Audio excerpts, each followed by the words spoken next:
थकीत मानधनासाठी राज्यव्यापी काम बंद आंदोलनाचा इशारा. पाणी पुरवठा व स्वच्छता विभागातील कंत्राटी कर्मचाऱ्यांचा सरकारला अल्टिमेटम.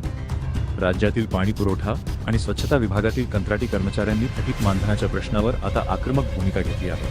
तब्बल 5 ते 6 महिन्यांपासून मानधन न मिळाल्याने संतप्त झालेल्या कर्मचाऱ्यांनी 1 जूनपासून राज्यव्यापी काम बंद आंदोलनाचा इशारा दिला आहे. महाराष्ट्र राज्य गट संसाधन केंद्र पाणी व स्वच्छता कंत्राटी कर्मचारी संघटनेच्या वतीने राज्याचे पाणी पुरवठा व स्वच्छता मंत्री गुलाबराव पाटील यांना निवेदन देण्यात आले आहे. पंचायत समिती अंतर्गत कार्यरत असलेले गट समन्वयक आणि समूह समन्वयक कर्मचारी ग्रामीण भागातील पाणी पुरवठा योजना, स्वच्छ भारत अभियान आणि जल जीवन मिशन यांसारख्या महत्त्वाच्या योजनांमध्ये महत्त्वाची भूमिका बजावत आहे. मात्र डिसेंबर 2025 ते एप्रिल 2026 या कालावधीतील तब्बल 5 महिन्यांचे मानधन अद्याप मिळाले नसल्याचा आरोप कर्मचाऱ्यांनी केला आहे. मे महिना संपत आला असून एकूण 6 महिन्यांपासून वेतन न मिळाल्याने अनेक कर्मचाऱ्यांवर आर्थिक संकट कोसळले आहे. घरखर्च, मुलांचे शिक्षण, वैद्यकीय खर्च आणि दैनंदिन गरजा भागविणे कठीण झाल्याची व्यथा कर्मचाऱ्यांनी निवेदनातून मांडली आहे. संघटनेच्या म्हणण्यानुसार यापूर्वीही अनेक वेळा वरिष्ठ अधिकाऱ्यांकडे तोंडी आणि लेखी पाठपुरावा करण्यात आला, मात्र केवळ आश्वासने मिळाली असून प्रत्यक्षात कोणतीही ठोस कार्यवाही झालेली नाही.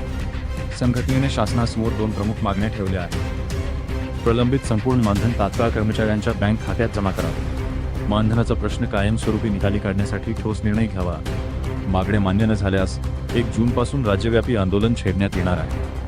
आंदोलनाच्या पहिल्या टप्प्यात 1 जून ते 5 जून दरम्यान जिल्हा परिषद कार्यालयांसमोर धरणे आंदोलन करण्यात येईल. दुसऱ्या टप्प्यात 8 जून रोजी जळगाव येथे जिल्हाधिकारी कार्यालयापासून मंत्री गुलाबराव पाटील यांच्या निवासस्थानापर्यंत पायी मोर्चा काढण्यात येणार आहे. तर तिसऱ्या टप्प्यात मागण्या पूर्ण होईपर्यंत राज्यभरातील गट संसाधन केंद्रातील कर्मचारी काम बंद आंदोलन सुरू ठेवणार असल्याचे संघटनेने स्पष्ट केले आहे. या आंदोलनामुळे पाणी पुरवठा व स्वच्छता विभागाचे अनेक कामकाज प्रभावित होण्याची शक्यता व्यक्त केली जात आहे. त्यामुळे शासन यावर काय निर्णय घेते आणि कर्मचाऱ्यांच्या मागण्यांना कितपत प्रतिसाद देते याकडे संपूर्ण राज्याचे लक्ष लागले आहे. आशापुरी न्यूजसाठी मुख्य संपादक लाला चव्हाण यांचा ग्राउंड रिपोर्ट.